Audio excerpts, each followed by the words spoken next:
now like to invite Pooja Degamia to the podium to introduce our guest speaker. Pooja? Good afternoon, ladies and gentlemen. The woman I have the pleasure of introducing today is a lady of many accomplishments. Zia Mody is one of India's leading corporate lawyers and has been named one of India's 25 most powerful women. With qualifications from institutions such as Cambridge University and Harvard, she possessed the skills very early on to inculcate a sense of confidence in everyone she dealt with. Today, her firm, known as ASB and Partners, is a leading enterprise that is at the table for most of the multi-million-dollar deals in the country.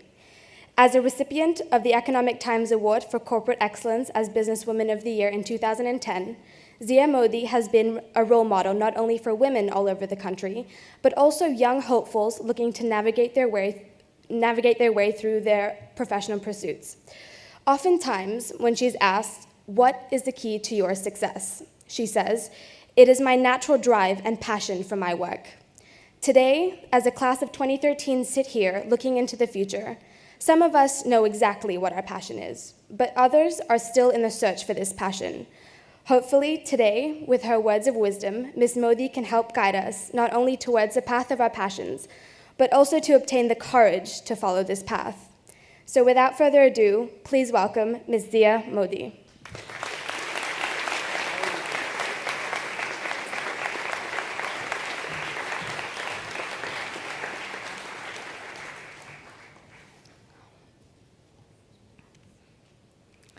Good afternoon, class of 2013, to the faculty and ladies and gentlemen.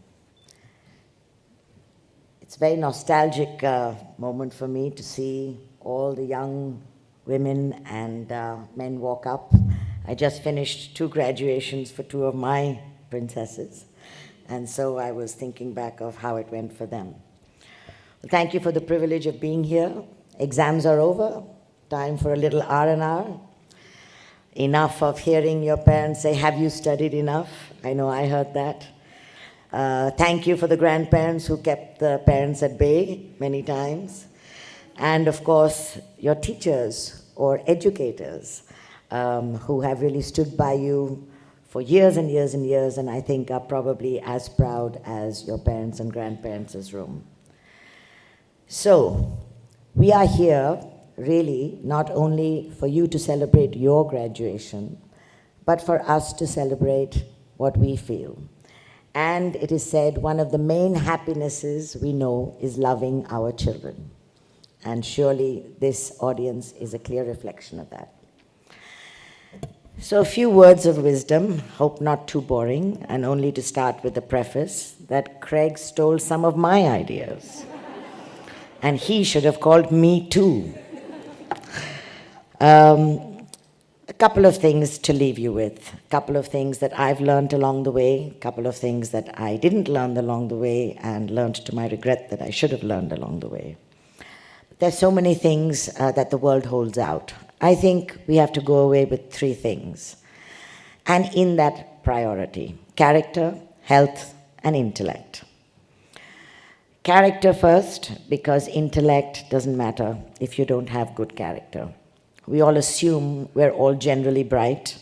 Running a law firm, I'm convinced every lawyer in my firm thinks that they are Albert Einstein, no less. So that we take for granted, but not character. And there are so many things about character, 10 minutes wouldn't allow it. So let me pick up on the few things that I think maybe will help you along the way. First thing, as Pooja says, which has always guided me, is the ability to be passionate in a good way. Passionate about what you do, passionate about your sense of curiosity, and passionate about finding what you want to be passionate about. You know, at the tender age of 57, I still work 12 to 14 hours a day. And I'm asked by my mother, who's in the audience, my young lawyers, my husband certainly, and my 3 children, "Why do you do it?" And I say, "I love it." And that is what will keep you going when you are 57. If you don't find that passion, you will stray. You will compromise your own sense of enjoyment, and you will get into a churn of life that you can do far better than do that. So look out, spend time, invest thought, talk to people, meditate about what you want to do. And the good part about what you will have as the class of 2013 is the ability to make a mistake and move on. The ability perhaps to make a wrong choice first and go to the right choice later. You know, at least in India, when I was growing up, taking a gap year was a criminal offense.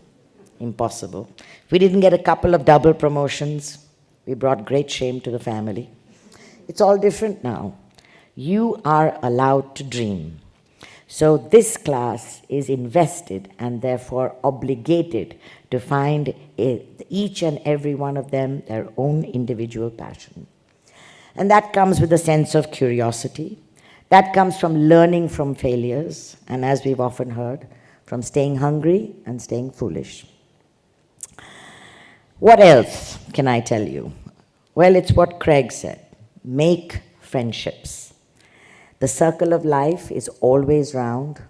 Make sure you seek out people who are good and be good back to them. Listen, not just hear. Very often you're saying, of course, I really value what you're saying, but it's like this and it's out again. So listen, not hear. And I think that what you need to also recognize is that very often success is measured by money. That is the wrong measure of success. And according to me, honesty pays. And it is something that will always come to you if you follow the right steps and the right path to get there. If it's power that you want, it should not be power for power's sake. And the power about winning is for what? I think it would be to enhance your own potential, the power to set your own benchmarks, the power to make your own agenda in life, and all the time enjoying it. That is the key. The enjoyment of what you do. As Craig said, people don't like mean people. Kind words, even in tough circumstances, are difficult to spit out. But I think you need to be careful that once a mean word is said, you can't take it back. And I think that as some of the great leaders have shown us, and I think that as youngsters, it's easier for you to get than maybe some of us. Don't be afraid of saying sorry. It's okay. If you think you're perfect, you're not. If you think everybody else around you should be perfect, they won't be. So, it's okay to say sorry. It makes you a bigger person, and it makes you accountable for a lot in life that you would grow and learn from. And it brings you back to leadership. If you show front forward the way you are going to lead, you will have natural allies and teams that come around you, want to work with you, become your partners for decades to come. And as Will Durant said, be willing to stumble in the race of life. There's a lot of stumbling, and as I say, it's okay.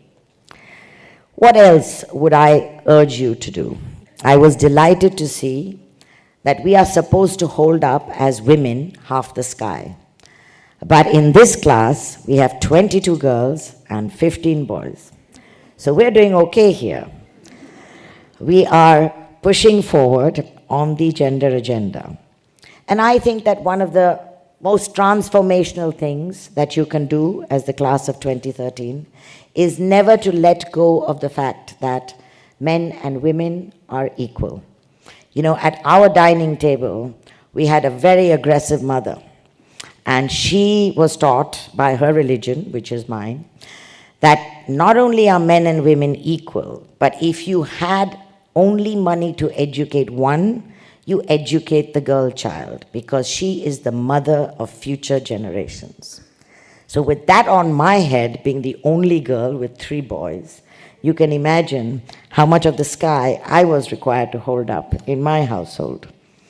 So take that back as young brothers, as young fathers. Please ensure that as far as you are concerned, half of the sky is definitely not held up by you. For young mothers, for young girls, as you grow older, remember what your mothers fought for in this generation. Do not take for granted. Make sure you push forward and make your voice heard in the most positive way. So I think that what is it that we expect of you as parents, as educators, and as a generation going ahead? We expect you, without fail, to bring the influence of your high-minded motivation into society.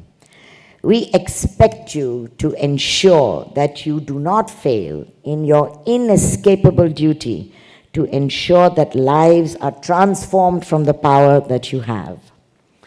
We want you to acknowledge that we have a skeptical humanity today, and that you are the most energetic, the most pliable, and the most promising element of society.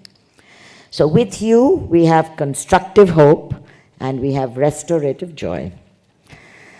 And then I think we have to go back to what we have to give you as the elder generation to the younger generation, which is, don't think of life only on the fast track. I remember when my daughter was having her commencement at Brandeis, in the graduation speech, the speaker said, how life has changed.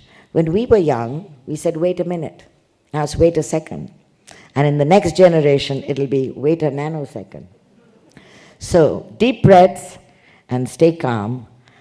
Life is not only about fast track, but about enjoying what you do. So I think that as I end, it's obviously good luck, good health, and health. I was reading why it is so important. There's a speech by Will Durant where he called restaurants the vampires of the stomach. Interesting. You can't create a future without good health, and you cannot create an intellect and a path forward without your body supporting you. So good luck, good health, good life. Travel hard, change the world, look where you're going, touch lives, make the difference. As Rowling said, and I thought that was really remarkable, she said, as is a tale, so is life. It is not how long it is, but how good it is. And that is what matters. So God bless and good speed, class of 2013.